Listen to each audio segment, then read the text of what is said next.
في قرية صغيرة تحيط بها الجبال والغابات الكثيفة، عاش طفل يدعى سامي.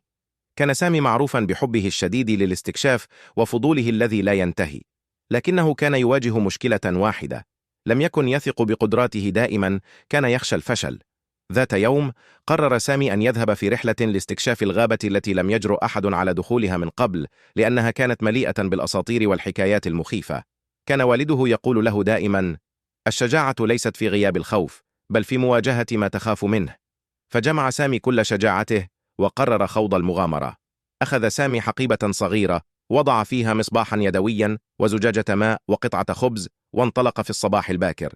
بينما كان يسير بين الأشجار العالية، شعر بنسيم بارد يلامس وجهه وأصوات الطيور تغني من حوله. لكن فجأة بدأ يشعر بالضياع.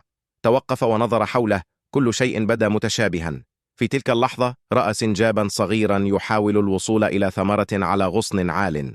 لاحظ سامي كيف كان السنجاب يقفز مرارا وتكرارا دون أن يستسلم، حتى تمكن أخيرا من الوصول إلى الثمرة.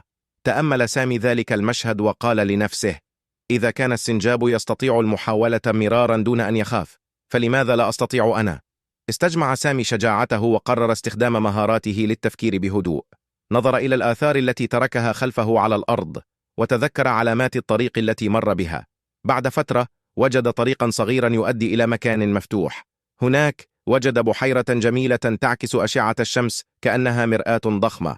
عندما عاد سامي إلى القرية كان الجميع في انتظاره. أخبرهم عن مغامرته وما تعلمه من السنجاب الصغير. قال سامي: تعلمت اليوم أن الفشل ليس نهاية الطريق، بل هو بداية لفرصة جديدة. أصبح سامي منذ ذلك اليوم أكثر ثقة بنفسه، وصار مصدر إلهام للأطفال الآخرين في قريته. وهكذا عاش سامي مغامرا وشجاعا، مستمتعا بكل درس تقدمه له الحياة. انضموا إلى قناتنا روعة التربوية من خلال ترك تعليقاتكم والاشتراك في قناتنا على اليوتيوب لمشاهدة المزيد من القصص الملهمة والتربوية.